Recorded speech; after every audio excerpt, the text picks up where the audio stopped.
Hello everyone, this is me doctor Sadaf Amreen और आज हम डिस्कस करेंगे anatomy of the mammary gland या फिर आप बोल सकते हैं ब्रेस्ट। और इसको डिस्कस करेंगे, इसके अंदर फर्दर क्वेश्चंस भी डिस्कस करेंगे इसके हम। ठीक है, तो सबसे पहले हम देखें, अगर ये एक स्ट्रक्चर है ब्रेस्ट का। ठीक है, अगर हम इसका अटैचमेंट देखें, ये हमारी जो चेस्ट होता है उससे किस तरीके से अटैच होता है, तो ये एक मसल प्रेजेंट होती है, यहाँ एक फेशिया प्रेजेंट होता है। ठीक है, और एक स्ट्रोमा प्रेजेंट होता है। ठीक है, तो अगर हम इसका पोस्टीरियरली आगे की तरफ देखते हैं, पीछे से आगे की तरफ आते हैं, तो इसके अंदर सबसे पहले प्रेजेंट होती है एक मसल जिसे बोला जाता है पेक्टोरालिस मेजर मसल होती है। उसके बाद एक फेशिया प्रेजेंट होता है, उसे बोला जाता है पेक्टोरल फेशिया। फिर उसके बाद ये जो डॉटेड स्ट्रक्चर दिखाया गया है ये स्ट्रोमा है। स्ट्रोमा क्या है? ये पार्टली फाइब्रस होता है और पार्टली फैटी होता है। उसके बाद ये ब्रेस्ट होता है हमारा प्रेजेंट। ठीक है, ब्रेस्ट में क्या चीज़ प्रेजेंट होती है? प्रेजेंट होती है लोब्स। और ये लोब्स कितनी होती हैं एक ब्रेस्ट में?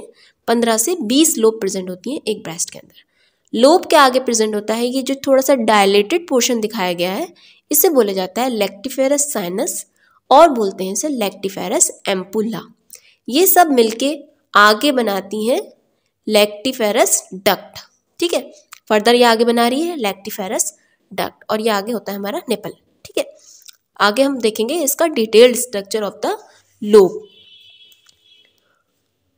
ये एक लोब यहाँ से ली गई है और इसको जूम करके दिखाया गया है। तो ये लोब में क्या प्रेजेंट होता है? This is the structure of lobe. ये लोब बनी है, जैसे मैंने बताया आपको, ये डायलेटेड पोर्शन क्या है? Lactiferous sinus. आगे क्या प्रेजेंट है? Lactiferous duct. पीछे ये एक ट्री लाइक स्ट्रक्चर बना रही है। ठीक है, और उसमें से ब्रांचिंग हो रही है। तो एक ये जो ब्रांचिंग हो रही है उसके ऊपर जो ये प्रेजेंट है फ्लावर लाइक पोर्शन, इसे बोला जाता है लोब्यूल। ठीक है, और लोब्यूल जिससे अटैच है उसे बोला जाता है मेमोरी ट्यूब्यूल। और ये जो मेन ब्रांच होती है इसे बोलते हैं मेमोरी डक्ट। तो ये जो मेमोरी ग्लैंड होते हैं ये क्या होते हैं? ये बहुत इंपॉर्टेंट फेमस सवाल है। ये एक हमारे मॉडिफाइड स्वेट ग्लैंड होते हैं, ये आपने याद रखना है। दूसरा, ये जो ब्रेस्ट होता है हमारा अनडेवलप रहता है as you all know that till puberty तक। प्यूबर्टी पे जब आती है हमारी प्यूबर्टी तो इनका डेवलपमेंट शुरू होता है। तो ये किस तरीके से डेवलप होते हैं, किसके इन्फ्लुएंस में डेवलप होते हैं? ये डेवलप होते हैं under the influence of estrogen and progesterone. ठीक है, they are undeveloped until puberty and they begin to develop at puberty under the influence of estrogen and progesterone. ठीक है, उसके बाद हर एक ब्रेस्ट जो होता है उसके अंदर एक प्रोजेक्शन प्रेजेंट होता है as you see here, and this is called as nipple by a circular pigmented area called areola. एक हर एक ब्रेस्ट में एक आगे प्रोजेक्शन प्रेजेंट होता है जिसे बोलते हैं निपल, और उसके इधर उधर एक सर्कुलर पोर्शन में एक पिगमेंटेड एरिया होता है जिसे बोला जाता है एरियोला। ठीक है, there are numerous sebaceous gland over it. और जो एरियोला होता है उसके ऊपर बहुत सारे सेबेशियस ग्लैंड प्रेजेंट होते हैं। इंटरनली हर एक ब्रेस्ट में देखा गया है, मैंने जैसे बताया बहुत सारी लोब्स प्रेजेंट होती हैं। कितनी लोब्स प्रेजेंट होती हैं? 15 से 20 लोब प्रेजेंट होती हैं हर एक ब्रेस्ट के अंदर। ईच लोब, हर एक लोब बनी हुई होती है कितने? बहुत सारे लोब्यूल से बनी हुई होती है। ठीक है, हमने बताया हर एक ब्रेस्ट के अंदर प्रेजेंट होती हैं lobes, these are called lobes. 15 से 20 लोब होती है और ये जो लोब हैं ये बनी हुई हैं लोब्यूल से, जैसे मैंने आपको यहाँ बताया। ठीक है, ये एक हमारी लोब है और ये बनी हुई है नंबर ऑफ लोब्यूल से। Each lobule is composed of grab like structure. ये जो फ्लावर लाइक स्ट्रक्चर है इसे आप बोल सकते हैं grab like structure of cluster of milk secreting gland जिन्हें बोला जाता है एल्व्यूलाई। मैंने क्या बताया आपको, फिर से एक बार देख लेते हैं। हर एक ब्रेस्ट में एक प्रोजेक्शन होता है जिसे बोला जाता है निपल। निपल के सराउंडिंग में एक सर्कुलर पोर्शन में एक पिगमेंटेड एरिया प्रेजेंट होता है, उसे बोला जाता है एरियोला। हर एक ब्रेस्ट में नंबर ऑफ लोब्स प्रेजेंट होती हैं, कितनी? 15 से 20 लोब होती हैं। और ये लोब जो होती हैं बनी होती हैं लोब्यूल से। यही लोब का आपको जो डायग्राम है ये जूम आउट करके दिखाया गया है यहाँ पे। It is made up of number of lobules. ठीक है, ये लोब है हमारी पूरी, और ये जो ग्रैप लाइक स्ट्रक्चर है ये कहलाते हैं लोब्यूल। हर एक लोब जो होती है बनी होती है लोब्यूल से, और हर एक लोब्यूल जो होता है उसके अंदर ग्रैप लाइक स्ट्रक्चर होते हैं। ये क्या है? ग्रैप लाइक स्ट्रक्चर होते हैं जिसके अंदर मिल्क सिक्रीटिंग ग्लैंड प्रेजेंट होते हैं जिन्हें बोला जाता है एल्व्यूलाई। याद रखना आप। व्हेन मिल्क इज प्रोड्यूस, जब मिल्क बनता है तो यानी मिल्क की जो शुरुआत होती है वो कहाँ बनता है? इनमें बनता है लोब्यूल के अंदर। व्हेन मिल्क इज प्रोड्यूस, जब तो ये कहाँ जाएगा? इट पासिस फ्रॉम एल्व्यूलाई से कहाँ आएगा? मेमरी डक्ट के अंदर। यहाँ से पास होके मेमरी ट्यूब्यूल्स में आया पहले, इनमें ये ट्यूब्यूल से आया फिर इसके अंदर, ये बीच वाली जो मेन ब्रांच है मेमरी डक्ट के अंदर आया। समझ आई? ये हमारी लोब्यूल है। लोब्यूल में प्रेजेंट होते हैं ग्लैंड जिन्हें बोला जाता है एल्व्यूलाई। एल्व्यूलाई बनाते हैं मिल्क। मिल्क निकल के आता है इसके अंदर, दिस इज इसके अंदर। यहाँ ये क्या चीज़ है हमारी? Memory tubule. मेमरी ट्यूब्यूल फिर ट्रांसफ़र करते हैं उसे मेमरी डक्ट में। ओके, इस तरीके से मिल्क का ट्रांसफ़र होता है। फिर मेमरी डक्ट से चल के लैक्टिफेरस साइनस में, फिर लैक्टिफेरस डस्ट में, फिर बाहर through the nipple. Near the nipple, mammary duct जो होते हैं निपल के बिल्कुल पास में जो मेमरी डक्ट होती हैं वो डायलेटेड होती हैं, एक्सपैंड होती हैं। ठीक है, क्या बनाती हैं वो? वहाँ बनाती हैं टू फॉर्म लैक्टिफेरस साइनस, और वी कॉल लैक्टिफेरस एम्पुला, और we call mammary ampulla. Okay, तो ये जो आगे आके डायलेट हो रही है, डायलेटेड पोर्शन क्या कहला रहा है? लैक्टिफेरस साइनस, लैक्टिफेरस एम्पुला और मेमरी एम्पुला। हर एक लैक्टिफेरस डक्ट में कैरी करती है milk from one of the lobe to the exterior. जो हर एक लैक्टिफेरस डक्ट होती है इसका काम क्या होगा? यहाँ से जब मिल्क ट्रैवल करता हुआ आएगा, यहाँ आएगा, फिर ये बाहर उसे ट्रांसफ़र कर देगी। अगर आपसे सवाल पूछा जाए कि मेमरी ग्लैंड क्या होते हैं, मेमरी ग्लैंड जो होते हैं मॉडिफाइड स्वेट ग्लैंड होते हैं। ये आपको याद रखना है, इम्पॉर्टेंट सवाल है। ये सवाल आता है और पूछा जा चुका है कई बार। ठीक है, दूसरा सवाल मेमरी ग्लैंड से आता है, milk production is stimulated by. Milk का प्रोडक्शन कौन कराता है? ठीक है, बात हो रही है प्रोडक्शन की, तो आपने याद रखना है P for production, P for prolactin. ठीक है, मिल्क का प्रोडक्शन कराता है प्रोलैक्टिन जो कि सिक्रीट होता है फ्रॉम पिट्यूटरी। ठीक है, मैंने बोला मिल्क का अगर आपसे सवाल पूछा जाए कि मेमरी ग्लैंड में मिल्क का प्रोडक्शन कौन कराता है, तो बात हो रही है प्रोडक्शन की, P for production, P for prolactin. पूछा जाएगा सवाल दूसरा, प्रोलैक्टिन कहाँ से सिक्रीट होता है, तो आप बताएंगे पिट्यूटरी से। और इसमें अगर वो फर्दर डिटेल पूछेंगे तो पिट्यूटरी में भी वो एंटीरियर पिट्यूटरी से सिक्रीट होता है। ठीक है, नेक्स्ट सवाल पूछा जाता है इससे, ejection of milk is stimulated by a hormone. उसने हार्मोन का नाम बताइए। मिल्क का इजेक्शन कौन कराता है? अब प्रोडक्शन की बात नहीं हो रही, अब हो रही है इजेक्शन की बात। तो इजेक्शन कौन कराता है? ऑक्सीटोसिन, जो कि कहाँ से सिक्रेट होता है? पिट्यूटरी से। पिट्यूटरी में भी फर्दर पोस्टीरियर पिट्यूटरी से। दो सवाल आपको मैंने बताया, एक मिल्क प्रोडक्शन के बारे में और एक मिल्क इजेक्शन के बारे में। तो अगर आपसे पूछा जाए प्रोडक्शन तो आपका जवाब होगा प्रोलैक्टिन, और अगर आपसे सवाल पूछा जाए मिल्क इजेक्शन तो आपका जवाब होगा ऑक्सीटोसिन। ओके, नेक्स्ट सवाल ये आता है कि अपने बच्चे को फीड कराने के लिए, अगर वो अपने बच्चे को फीड करा रही है, ठीक है, और उसको वो 500 kilo calorie per day they रही है, तो उसके लिए उसको कितनी एनर्जी की ज़रूरत है? तो उसको मदर को चाहिए 600 kilo calorie per day for the mother. ठीक है, हमने दो सवाल बताया कि कोई हेल्दी वुमेन जो होगी वो कितना मिल्क प्रोड्यूस करेगी, वो प्रोड्यूस करेगी 500 से 800 ml मिल्क पर डे। ठीक है, अपने बच्चे को फीड कराने के लिए वो कितना कैलोरी पर डे चाहिए? उसको चाहिए 500 किलो कैलोरी पर डे, और मदर को चाहिए 600 किलो कैलोरी पर डे। इस सिंगल मोस्ट इम्पॉर्टेंट एक ग्लाइकोपोएटिक हार्मोन का नाम बताइए। अगर आपसे सवाल इस तरीके से पूछा जाए, the single most important galactopoietic hormone is, सबसे इम्पॉर्टेंट गैलेक्टोपोएटिक हार्मोन कौन सा है? तो सबसे इम्पॉर्टेंट है हमारा प्रोलैक्टिन। मिल्क का इजेक्शन किसने करवाया? मैंने बताया आपको ऑक्सीटोसिन ने कराया। कहाँ से रिलीज हुआ? ये रिलीज हुआ हमारा पोस्टीरियर पिट्यूटरी।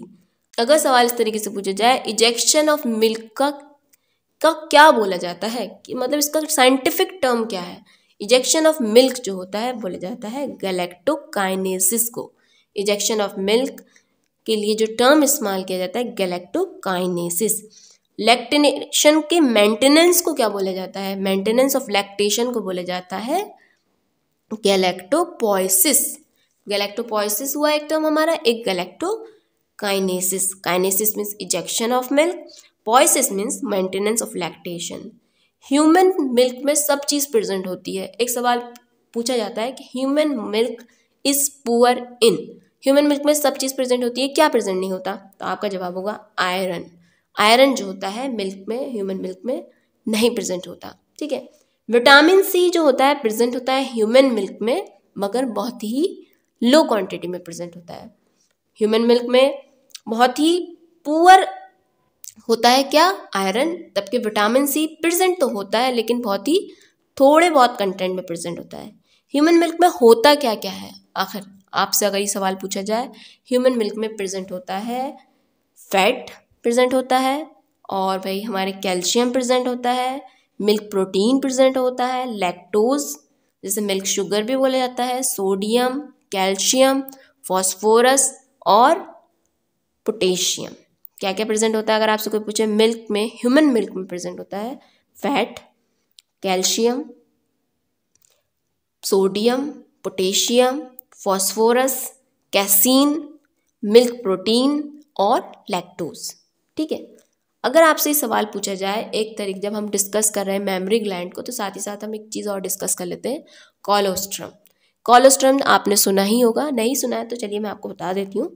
कोलोस्ट्रम क्या होता है, कोलोस्ट्रम बोला जाता है फर्स्ट मिल्क को after the birth of baby, यानी बच्चा पैदा होने के बाद जो पहला मिल्क निकलता है from the breast of the mother, वो कहलाता है कोलोस्ट्रम। लेकिन कितने दिन तक, 2 से 3 दिन तक जो निकलता है वही कहलाएगा कोलोस्ट्रम। यानी बर्थ ऑफ द बेबी के बाद फर्स्ट 2-3 डेज तक जो मिल्क निकलता है from the breast of the mother, वो कहलाता है कोलोस्ट्रम। अब ये भाई कोलोस्ट्रम क्या है, क्या खास बात है, इसका नाम कोलोस्ट्रम क्यों रखा गया। कोलोस्ट्रम के अंदर एंटीबॉडीज़ प्रेजेंट होती हैं कुछ, कौन कौन सी एंटीबॉडीज़ प्रेजेंट होती हैं ये भी आपको पता होना चाहिए, इंपॉर्टेंट है। IgA और IgG, तबकि मेनली ज़्यादा अमाउंट में IgA प्रेजेंट होता है, ठीक है। इससे क्या होता है, ये प्रोवाइड करता है passive immunity to the infant. Passive immunity की बात चल रही है, ठीक है, समझ आया। तो कोलोस्ट्रम की इंपॉर्टेंस क्या है, क्योंकि ये पैसिव इम्यूनिटी प्रोवाइड करता है इन्फेंट को। इसका कलर कैसा होता है, कोलोस्ट्रम जो होता है इसका कलर होता है डीप येलो कलर का होता है ये, ठीक है। एंड एल्कलाइन फ्लूइड होता है जिसमें बहुत ज़्यादा हाई अमाउंट में प्रोटीन प्रेजेंट होता है, विटामिन ए प्रेजेंट होता है और सोडियम क्लोराइड प्रेजेंट होता है, ठीक है। आपसे अगर पूछा जाए कि कोलोस्ट्रम क्या होता है, तो आप बताएंगे colostrum is the first milk that is produced after the birth of a baby from the breast of mother for 2 to 3 days, ठीक है। It is deep yellow in color and it is alkaline fluid. It contain high protein, vitamin A, sodium, chloride content, okay। उसके बाद इसके अंदर antibodies present होती हैं, कौन कौन सी, IgA एंड IgG, तबकि मेनली ज़्यादा अमाउंट में IgA प्रेजेंट होता है। इसका काम क्या होता है, ये प्रोवाइड करती है passive immunity to the infant, मगर इसमें क्या होता है, low amount of carbohydrate, fat, potassium than the breast milk. Normally breast milk में जो फैट प्रेजेंट होता है वो इसमें बहुत कम प्रेजेंट होता है, ठीक है। अब बात करते हैं हम लैक्टेशन की। The production and the release of milk by the mammary gland is called as lactation. General थोड़ी थोड़ी बातें हमने मेमोरी ग्लैंड से डिस्कस की है। लैक्टेशन हुआ, कोलोस्ट्रम हुआ, हल्का फुल्का सा इंट्रोडक्शन इसमें मैं दे रही हूँ क्योंकि मैंने बेसिकली यहाँ पे आपसे मेमोरी ग्लैंड की एनाटॉमी डिस्कस करनी थी, तो वो मैंने आपको बता दिया। साथ ही साथ मेमोरी ग्लैंड से रिलेटेड जो कुछ टर्म्स हैं जैसे कि कोलोस्ट्रम है, लैक्टेशन है, ये मैं आपको इंट्रोड्यूस कर देती हूँ। फर्दर मैं इसको किसी और वीडियो के अंदर पूरी इसकी फिजियोलॉजी, क्या मैकेनिज्म है, ये अलग से आपसे डिस्कस करूँगी। तो हमने कोलोस्ट्रम डिस्कस किया। मैं बात कर रही थी लैक्टेशन। लैक्टेशन क्या है? लैक्टेशन प्रोडक्शन को बोला जाता है और रिलीज ऑफ मिल्क को फ्रॉम द मेमोरी ग्लैंड वो बोला जाता है। इस चीज़ को हम बोलते हैं लैक्टेशन। मिल्क सिक्रीशन जिसे बोलते हैं लैक्टेशन, कब से शुरू होता है? मिल्क एक्चुअली कब से सिक्रीट होना शुरू होता है? फ्रॉम द मदर ब्रेस्ट से। तो ये शुरू होता है 3 से 4 डे तक आफ्टर चाइल्ड बर्थ, क्योंकि पहले 2 से 3 दिन तक तो हमारा क्या सिक्रीट हो रहा है? कोलोस्ट्रम।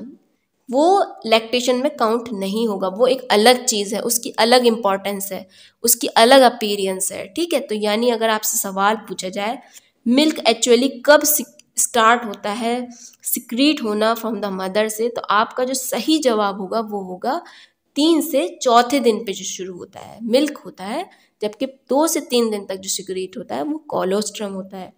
चाइल्ड बर्थ के बाद जो लेवल होता है प्रोलैक्टिन का और ऑक्सीटोसिन का बढ़ जाता है, जबकि लेवल जो होता है एस्ट्रोजन प्रोजेस्टेरोन का कम हो जाता है।